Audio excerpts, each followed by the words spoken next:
Alors, 3 petites actus qui se suivent, ça fait du bien de ne pas mettre de timecode. Donc, direction TPMP pour les petites news et actus et dingueries du soir. Nous allons commencer, mais avant ça, petit like et commentaire pour le soutien, la force et le référencement.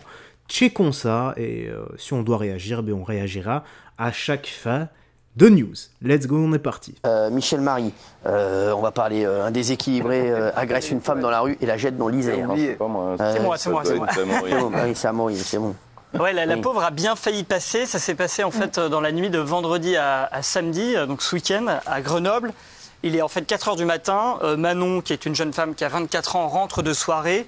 Elle attend un taxi pas très loin du pont de la Citadelle qui enjambe l'Isère.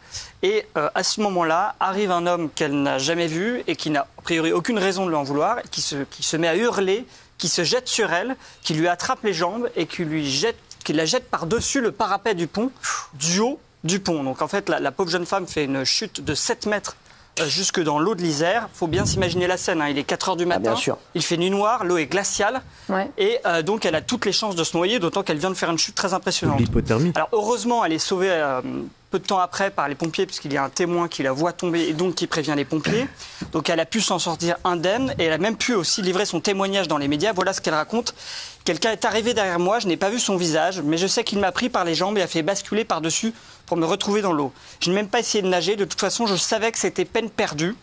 Et puis ensuite elle raconte qu'elle a attendu 20 minutes dans l'eau gelée, que les pompiers arrivent, et d'ailleurs elle était en hypothermie quand ils sont arrivés. Et alors sur le profil de l'homme, j'allais dire, il n'y a qu'un fou qui peut réaliser un geste aussi fou, et cet homme a tenu des propos totalement incohérents. Il avait 32 ans. Quand les policiers sont arrivés, il s'est laissé faire, et sa garde à vue a été levée parce qu'il avait des problèmes psychiatriques. Bien sûr, ça c'est une grosse question. Voilà, c'est toujours la même chose, voilà, donc parce que tu as des problèmes psychiatriques, eh bien tu es limite exempté de passer au tribunal et d'être jugé pour ton comportement et les actes que tu fais.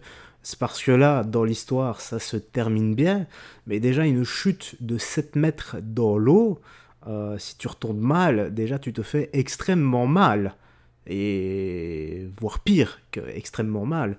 En plus de ça, là, la dame était en hypothermie, et on s'en imaginait également s'il n'y avait personne qui avait prévenu les pompiers pour venir la secourir.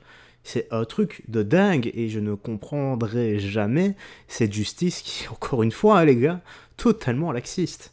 Enfin, que veux-tu ici ? Il faut vivre avec ça, il faut accepter, et je commence tout à fait à comprendre les gens qui font de plus en plus justice par eux-mêmes, vu que celle-ci ne suit pas et elle n'est pas là pour nous protéger, ils suivent simplement de l'administration en fait.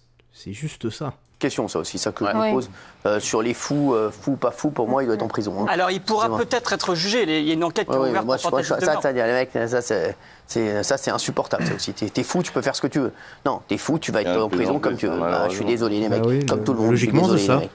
Ça c'est insupportable d'entendre ça. Et pour moi j'espère qu'il va passer beaucoup de temps en prison. Voilà. Au moins à l'hôpital. De toute façon, fou ou pas fou, il faut qu'ils soient en prison, quoi qu'il arrive.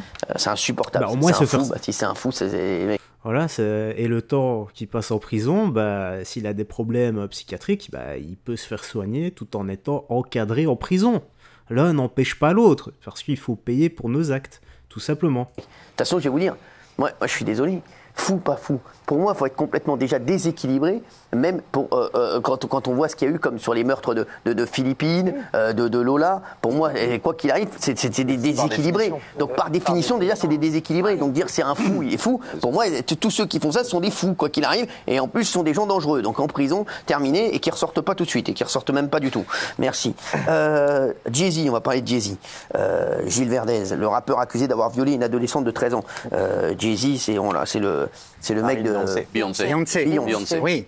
Donc il y a eu une plainte déposée dimanche au civil et il est accusé d'avoir violé cette adolescente en compagnie de P. Diddy qui lui-même est incarcéré actuellement avec 120 plaintes derrière lui de viol, agression sexuelle, exploitation sexuelle de mineurs. Donc ils sont accusés d'avoir violé conjointement cette adolescente. C'était le 7 septembre 2000 à la suite des MTV Video Music Awards.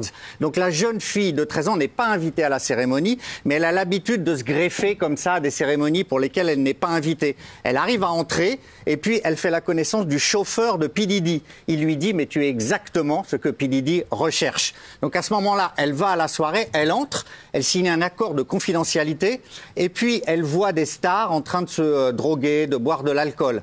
Elle boit un verre et à ce moment-là, elle se sent mal. Donc elle monte à l'étage dans une chambre, elle s'allonge sur un lit. Et là, elle dit qu'elle croise P. Diddy et Jay-Z qui lui disent « Tu es prête pour faire la fête ?» Et la soirée bascule dans l'horreur selon elle. Jay-Z la déshabille, il la tient, il la viole sous les yeux de P. Diddy et d'une autre femme célèbre dont le nom n'a pas été dévoilé. À ce moment-là, P. Diddy la viole à son tour.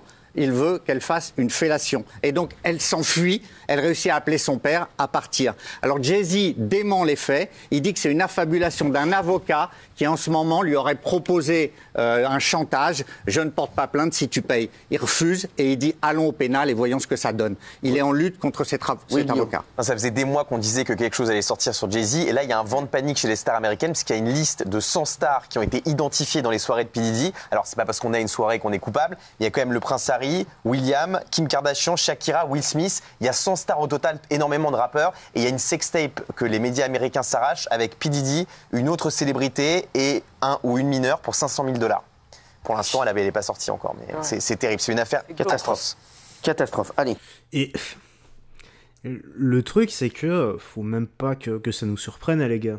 Voilà. Ce genre d'histoire, avec... le problème, ça arrive souvent. J'ai l'impression, plus t'es connu, plus tu as énormément de thunes, plus tu... Je sais pas, tu passes un cap dans des dérives totalement malsaines, en fait. Voilà, ce sont des dérives malsaines.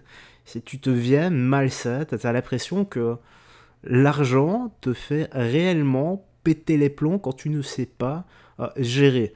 Voilà, mon père m'a toujours dit, l'argent ne doit jamais te dominer, c'est toi qui dois dominer l'argent et t'en servir pour faire le bien. Voilà, et à partir de ce moment-là, avec ce genre d'actes, ce genre de choses qu'on voit vraiment malsaines, eh bien, je comprends ce qu'il veut dire par là. Maintenant, voilà, moi je ne suis pas juge, je n'ai aucune preuve de ce qu'il a fait, mais si c'est vrai, c'est horrible et il devrait répondre de ses actes et finir en tôle, tout simplement. On s'en fout, acteur, pas acteur, chanteur, pas chanteur, riche, pauvre, vieux, jeune... Non, t'as commis un acte irréparable, eh bien tu payes pour cet acte irréparable, parce que la victime, elle, ne sera jamais rétablie de ce que tu lui as fait, peut-être physiquement et psychologiquement également. Allez, la suite. Michel Marie, un joueur de poker braqué, qu'est-ce qui s'est passé?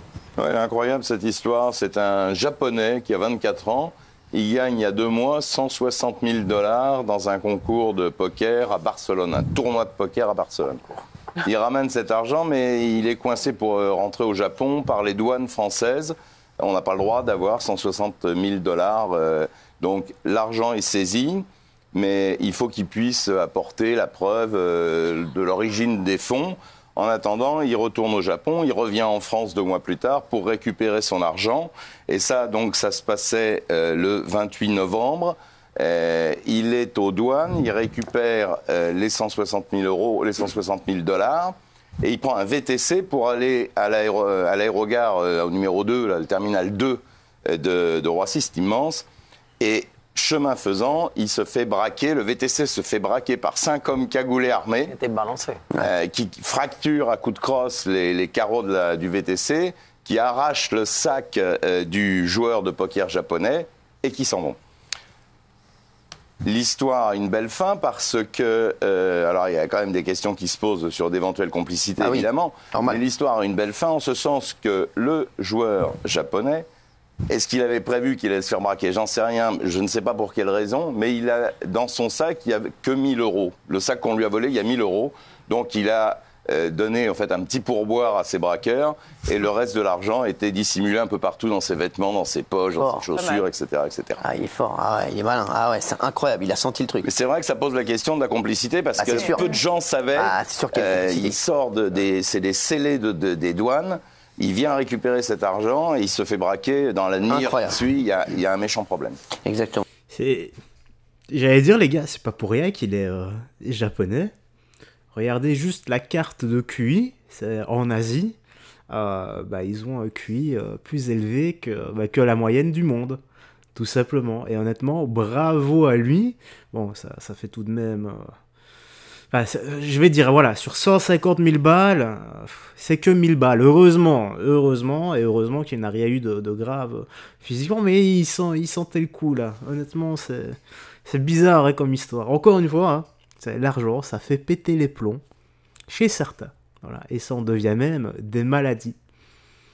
Si tu veux voir... Enfin, je ne fais allusion à personne. Hein. Peut-être que si, peut-être que cette personne regarde encore ma vidéo. Qui sait. Bref, rien d'autre à ajouter. Voilà, on va se quitter ici. La petite news actu du jour ou du soir, dépend de quand tu regardes la vidéo, se termine ici. J'espère que tu as bien apprécié. Moi, je vais enchaîner le reste. Prends bien soin de toi, des gens que tu aimes. On se dit à la prochaine pour d'autres vidéos. Bye bye, et fais très attention à toi.